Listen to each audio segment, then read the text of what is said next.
This is Bijnor city in Uttar Pradesh state of India.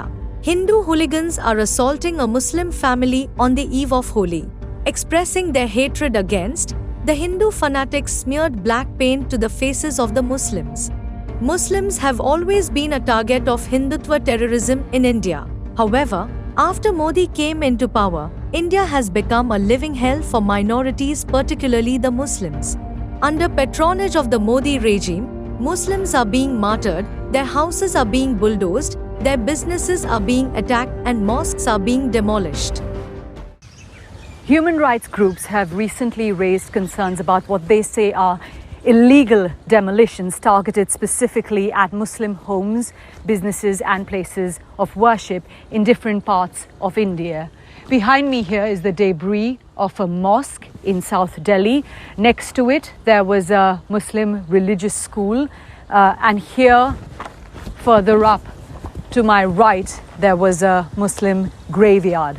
Now, historians have said that this mosque was at least 600 years old.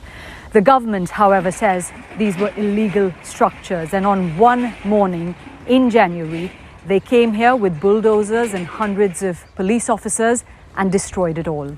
Indian courts, through their anti-Muslim verdicts, are fully supporting Modi's Hindutva ideology.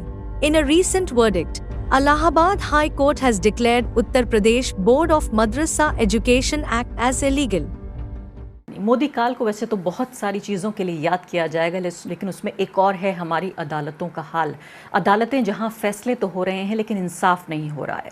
पिछले हफ्ते तमाम तरह की खबरें प्रकाश में आईं, जिसमें electoral bond से लेकर अरविंद केजरीवाल की गिरफ्तारी तक। इसी दौरान एक ऐसी खबर जो कि दब के रह गई, अखबारों के नीचे या टीवी चैनल्स इतनी ज़ोर से चिल्ला रहे थे कि इन जो लोग हैं बेसहारा, उनकी आवाज़ बाहर नहीं आई। वो है मदरसे में पढ़ने वाले छात्र। इलाहाबाद हाई कोर्ट के एक फ़ैसले के मुताबिक 20 साल पहले जो बना मदरसा बोर्ड था उसको भंग कर दिया गया, जिसमें आप ये समझिए कि करीब 25 लाख से ज़्यादा जो मदरसा छात्र हैं उनका भविष्य अधर में लटक गया। इसके अलावा 10,000 से ज़्यादा वो टीचर्स, वो शिक्षक जो इन मदरसों में पढ़ाते हैं। Indian Muslims have termed the verdict by Allahabad High Court as unjust and based on prejudice against them. अरबी फ़ारसी की तालीम के साथ साथ मॉडर्न एजुकेशन से रिलेटेड भी सब्जेक्ट्स पढ़ाए जाते हैं। ज़्यादातर मदरसों में चाहे इंग्लिश हो, हिंदी हो, कंप्यूटर्स हो, साइंस हो, मैथ्स हो, सबकी तालीम दी जा रही है। और इन मदरसों से फ़ारिग जो तलबा हैं, जो स्टूडेंट्स हैं, वो न सिर्फ ये कि बड़े बड़े उलमाए दीन हुए हैं, बल्कि IAS IPS ऑफिसर्स और बड़ी बड़ी यूनिवर्सिटीज़ में लेक्चरर और हेड ऑफ डिपार्टमेंट्स भी हुए हैं, वाइस चांसलर्स भी हुए हैं। Indian minorities, particularly Muslims, are rightly raising questions on criminal silence of international community on ever-growing Hindutva terrorism in India.